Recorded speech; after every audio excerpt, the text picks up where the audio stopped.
अस्सलामुअलैकुम। अल्लाह वाले रमज़ान ट्रांसमिशन के साथ हम एक बार फिर हाजिर हैं। मुल्क में जिस तरह की मेडिकल फैसिलिटीज़ अवेलेबल हैं, मैं उसके किसी क्रिटिसिज्म में जाए बगैर बहरहाल ये बात तो तय है कि हमारे यहाँ उस तरह से तमाम लोगों को मेडिकल की सहूलियात मैसर नहीं है, प्राइवेटली या सरकारी तौर पर भी। उसके बावजूद चाहे आप अफोर्ड कर सकते हो या ना कर सकते हो, उतने अस्पताल या उतनी मेडिकल फैसिलिटीज़ पाकिस्तान में आबादी के तनासुब के हिसाब से मौजूद नहीं है।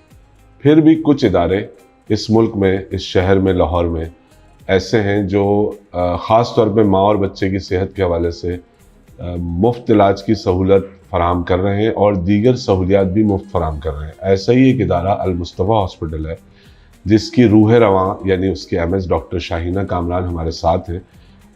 इनका अस्पताल क्या क्या शोबों में काम करता है और ख़ास तौर पे किन शोबों में काम करता है, इस बात को जानने के लिए और ये मालूमात आप तक पहुंचाने के लिए मैंने जहमत दी है स्टूडियो में डॉक्टर शाहीना कामरान को। अस्सलाम वालेकुम। वालेकुम अस्सलाम। और हम जानना यही चाहते हैं, 2-3 मोटी मोटी बातें तो ज़ाहिर है रस्मी सी होंगी कि अस्पताल में आप क्या करते हैं, कितने पेशेंट, तो पहले तो वो बता दिए। फिर जो मेरे जहन में कुछ ऐसे सवाल आते हैं जो मैं पूछना चाहता था आपसे एज गायनेकोलॉजिस्ट, वो मैं उसके बाद पूछूंगा, प्लीज़। जी, Al Mustafa maternity and general hospital करीब 18 साल से मंसूरा बाज़ार मुल्तान रोड के ऊपर एक बड़ी गुंजान आबादी है, वहाँ पर अपनी सर्विसेज दे रहे हैं। इनिशियली ये एक बहुत छोटा हॉस्पिटल था, इसमें मतलब कि इंडोर सहूलियात मौजूद नहीं थी। जो मरीज़ आते थे उनको इलाज करते थे, उनको फ्री इलाज किया जाता था। ओपीडी टाइप सर्विसेज, जी OPD type clinic type services थी। उसमें जनरल ओपीडी भी थी और उसमें गायनी की ओपीडी भी थी, और उसके साथ फिर हमने अल्ट्रासाउंड की सर्विसेज और लैब स्टार्ट किए। और with the passage of time फिर ये है कि नंबर ऑफ़ पेशेंट्स बढ़ते गए और फिर ये महसूस होने लग गया उस इलाके में भी कि एक मैटरनिटी हॉस्पिटल की बहुत सख्त कमी महसूस हो रही थी वहाँ पर। तो हमारे जो चेयरमैन हैं, अब वो इस दुनिया में नहीं हैं, लेकिन उन्होंने ये फ़ैसला लिया कि हमें इसको एक मैटरनिटी हॉस्पिटल में कन्वर्ट करना चाहिए। तो तकरीब 15 साल पहले जो है उन्होंने वो फिर सारा उस हॉस्पिटल को रेनोवेट किया, उसकी नई बिल्डिंग बनाई और उसमें मैटरनिटी का जो है वो operation theatre, labour room, private room और जनरल वार्ड, मतलब ये सारी फैसिलिटीज़ उन्होंने प्रोवाइड की। उसको मैंने ही स्टार्ट किया था, और लेकिन उसके बाद with the passage of time और लोग भी उसके अंदर ऐड ऑन होते गए, क्योंकि ये काम इस तरह का है कि वो एक बंदे के साथ तो हम नहीं कर सकते। तो पेशेंट भी बढ़ते गए, सर्विसेज भी बढ़ती गई, पेशेंट्स, नंबर ऑफ पेशेंट्स का जो है वो मतलब यही था कि अगर हमें रिस्पांस अच्छा मिलता है तो अल्हम्दुलिल्लाह मतलब अच्छे खासे जो है वो नंबर ऑफ पेशेंट्स हमारे वहाँ पर आते गए। और इस टाइम पे ये सूरत हाल है कि मतलब कोई पिछले 5 साल पहले हमने ये रियलाइज़ किया कि अब हम कोप अप नहीं कर पा रहे ना। मतलब जो फ्री सर्विसेज हम दे रहे थे, कुछ प्राइवेट भी सर्विसेज थी, मतलब वो सेग्रीगेट कर लेते हैं पेशेंट को, एडवाइस मतलब उसको गाइड कर देते हैं कि अगर आपने प्राइवेट सर्विसेज लेनी है तो ये सिनेरियो है, अगर ये उसकी चॉइस पर है, आप उसको ऑप्शन दे देते हैं। और अगर उसने जो है वो नहीं अफोर्ड कर सकते तो फिर हम उनको जो है वो ट्रस्ट के जो है उनके अखराजात उठाते हैं, वो सारा उनका फ्री इलाज मुआवजा किया जाता है। 5 साल पहले करीब जो है वो हमें ये महसूस हो रहा था कि हम इसको कोप अप नहीं कर पाएंगे। तो वो फिर मतलब कि अल्लाह पाक की ख़ास मदद से अल्लाह वाले फाउंडेशन ने जो है वो हमारे साथ कोलैबोरेशन किया, और जब से उन्होंने मतलब हमें मदद करना शुरू किया तो उसके बाद फिर हमने अपना जो है वो नंबर ऑफ़ पेशेंट्स को रिमार्केबल इंक्रीज़ हुआ है। अच्छा। बहुत सारे पेशेंट स्टिल प्राइवेटली ही चेकअप करवाते हैं और अपना इलाज भी करवाते हैं, लेकिन अभी एक बहुत बड़ा नंबर है पेशेंट्स का जो कि सरकारी अस्पतालों में डिलीवरी के लिए जाना हो, उनको इलाज मुआवजे के लिए उनको बहुत ज़्यादा प्रॉब्लम्स फेस करना पड़ती हैं। और मतलब डॉक्टर्स भी मेरा ख्याल है कि ओवरवर्कड होते हैं, उनको ब्लेम करना भी सही नहीं है। वो इतने ओवरवर्कड होते हैं कि वो पेशेंट के बहुत साथ क्राउडी होते हैं, सरकारी अस्पताल में बहुत क्राउडेड होते हैं, बहुत ज़्यादा जो है ना मतलब पेशेंट को बहुत अच्छे से जो है वो ट्रीट नहीं कर पाते। और जबकि ये भी बात बड़ी क्लियर है कि अगर मरीज़ के साथ अच्छे से बात कर ली जाए तो उसकी आधी तकलीफ वहीं पे ख़त्म हो जाती है। बिल्कुल सही बात है, तो हमने मतलब इस चीज़ को लेके आगे चलते हुए हमने यही सोचा था कि नहीं, हम अपना जो सर्विसेज का स्कोप है उसको हम ऐसे ही रखेंगे कि हमने पेशेंट के साथ हमदर्दी का जो है ना रवैया वो अपनाना है। नहीं, वो एविडेंस ये भी है कि अगर प्राइवेटली, क्योंकि ठीक है ज़्यादातर लोग वो हैं जो नीडी हैं या अफोर्ड नहीं कर सकते, और वो लोग भी आपके पास आ रहे हैं जो अफोर्ड कर सकते हैं, इट मींस के स्टैंडर्ड ठीक है आपका, स्टैंडर्ड ठीक है जी, बिल्कुल ये बात को साबित करता है। जी बिल्कुल ऐसे ही है, बिल्कुल ऐसे ही है। तो अल्लाह वाले फाउंडेशन ने जब हमारे साथ कोलैबोरेट किया तो उन्होंने मुझे फ्री हैंड दिया कि आप जो है वो अपने पेशेंट्स का फ्री इलाज करें, आप उनको रजिस्ट्रेशंस करें। फिर उन्होंने मैंने फिर वो एक प्रोग्राम प्रॉपर डेवलप किया जिसमें मतलब एक अब अल्लाह वाले ट्रस्ट, अल्लाह वाले फाउंडेशन के जो पेशेंट्स हैं वो एक सेपरेटली ही उनकी रजिस्ट्रेशन होती है, उनका इलाज होता है जो बिल्कुल फ्री होता है। जो बिल्कुल फ्री होता है। उसमें उनमें मतलब कि डॉक्टर की कंसल्टेशन फ़ीस है, अल्ट्रासाउंड चार्जेस हैं, लेबॉर्ट्री के टेस्ट होते हैं और मतलब उनको फिर अल्लाह वाले फाउंडेशन की तरफ से कुछ अद्वियात भी फराहम की जाती हैं जो कि हामला माओं को अच्छा प्लीज, जो कि हामला माओं की ग़िज़ाई कमी को दूर करने के लिए बहुत ज़्यादा ज़रूरी होती है, क्योंकि मेल न्यूट्रिशन का तो एक जनरल प्रॉब्लम है हमारे यहाँ। मेल न्यूट्रिशन के लिए ही उन्होंने एक और मतलब एक तो इन्होंने ये इनिशिएटिव लिया कि वो हामला ख़वातीन का जो है वो फ्री इलाज मुआवजा करेंगे। दूसरा उन्होंने एक ममता प्रोग्राम के नाम से एक उनका नया प्रोजेक्ट है, वो भी उन्होंने करीब 4 साल से हमारे हॉस्पिटल में वो भी इनकॉर्पोरेटेड है और वहाँ पर भी हम ये लोग अल्लाह वाले फाउंडेशन मतलब मेरी और दीगर डॉक्टर्स की मतलब सुपरविजन में बहुत अच्छी सर्विसेज दे रहे हैं। वो ख़वातीन जिनकी हीमोग्लोबिन का लेवल कम होता है हमल के दरमियान, तो मोस्ट लाइकली यही होता है कि अब ड्यूरिंग प्रेगनेंसी उनका हीमोग्लोबिन कम है तो वो मोस्ट लाइकली कमज़ोर बच्चे को ही जन्म देंगी।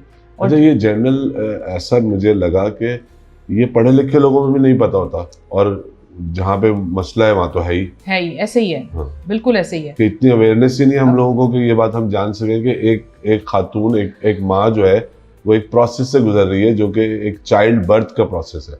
उसमें उसको बहुत सारी चीज़ें रिक्वायर्ड होंगी, उसको खुद सेहतमंद होना ज़रूरी है। बिल्कुल। और उसके बगैर हम आबादी को इजाफा जी बिल्कुल। और बीमार बच्चे और फिर उनमें ये है कि जो मैटरनल जो ये न्यू नेटल मोर्टेलिटी रेट है वो बहुत ज़्यादा है पाकिस्तान में। तो वो ये है कि हमने मतलब एक माँ जो है वो एक 9 महीने तक एक तकलीफ दे प्रोसेस से गुजरती है और उसके बाद एंड में उसको एक बीमार बच्चा मिले या वो खुदा न खास्ता 1 साल 1 महीने या 1 साल के अंदर अंदर इंतकाल कर जाए तो एक बहुत बड़ा उसके लिए सेटबैक होता है, सदमा भी है। तो इस चीज़ को लेते हुए मतलब इनका जो ये प्रोग्राम है अल्लाह वाले फाउंडेशन का ममता प्रोग्राम, मैं उसको बहुत अप्रिशिएट करती हूँ। इन्होंने बहुत सारी ऐसी ख़वातीन जिनको सरकारी अस्पतालों में तो कोई मतलब कि बिल्कुल उनकी बात ही नहीं सुनते, वो यहाँ पर आते हैं और वो इतने बुरे हालात में होते हैं कि उनके पास खाने के लिए भी कुछ नहीं है, उनके पास दवाई के लिए कुछ नहीं है, मतलब इलाज मुआवजे की तो बहुत दूर की बात है। तो अल्लाह वाले फाउंडेशन ने उनके लिए कुछ उन्होंने अपने कुछ एक रूटफ के नाम से एक थेरेपी है, रेडी टू यूज जी थेरेप्यूटिक फूड है। उसका मैंने देखा है कि वो मिराकल मैंने रिजल्ट्स देखे हैं उसके इस्तेमाल से। बहुत सारी माओं को जो है वो बहुत अच्छा उनका सेहत हुई और उन्होंने सेहतमंद तंदुरुस्त बच्चे को जन्म दिया। अच्छा। और इसी तरह से उसका इस्तेमाल कुछ कमज़ोर मतलब मैल नरिश्ड बच्चों के ऊपर भी किया गया और उसका भी बच्चों को भी जो है वो माशाल्लाह उनका वेट बढ़ते हुए और उनके जो नॉर्मल माइलस्टोन्स हैं जो कि बहुत डिलेड है। आप फर्स्ट नॉलेज शेयर कर रही हैं, यानी आपने खुद विटनेस किया? ये खुद मैंने विटनेस किया। पिछले 5 सालों में जो है वो इनके साथ ये सारी चीज़ें मैंने खुद विटनेस की हैं, मेरी सुपरविजन में ये सारा काम हुआ है।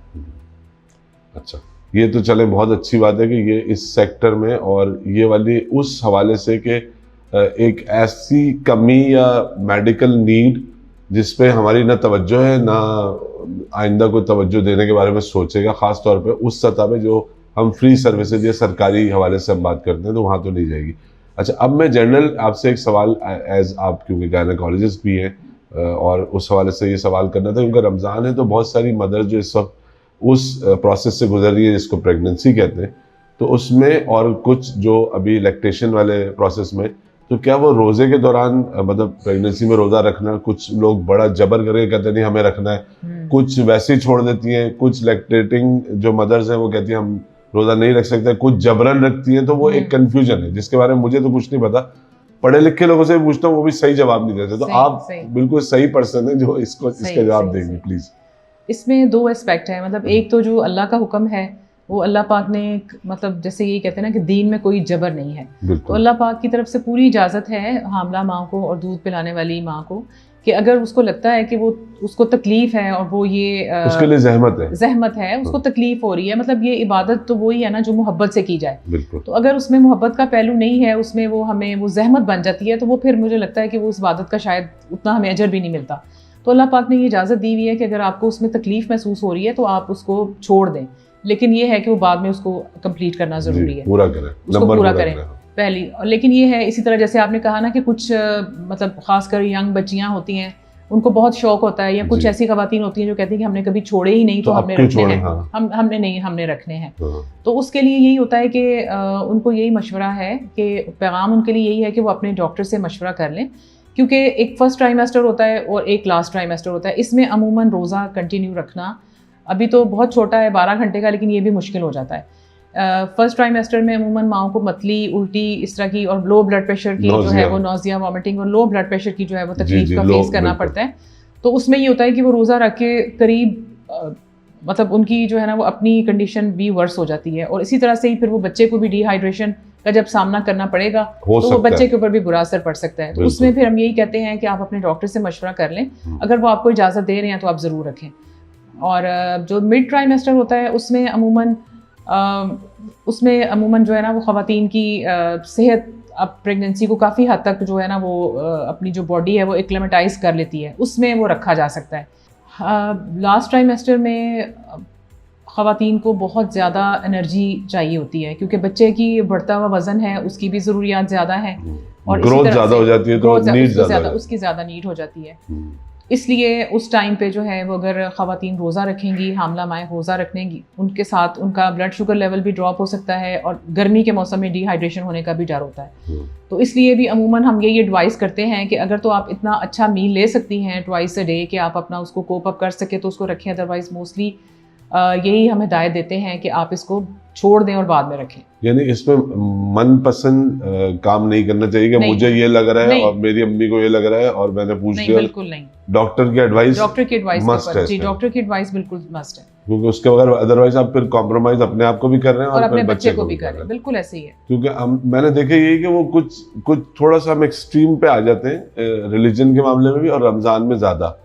अभी जी बिल्कुल, अभी इसी महीने में मतलब चंद दिन पहले ही जो है वो 3-4 मतलब मेरी पेशेंट्स हैं, वो बच्चियां हैं, वो शौक होता है कि रखना है रोज़ा, लेकिन वो इफ्तारी के बाद आती हैं, वो बिल्कुल उनके घर वाले उठा के लाते हैं कि रोज़ा खोलने के बाद बिल्कुल ही डाउन हो गई।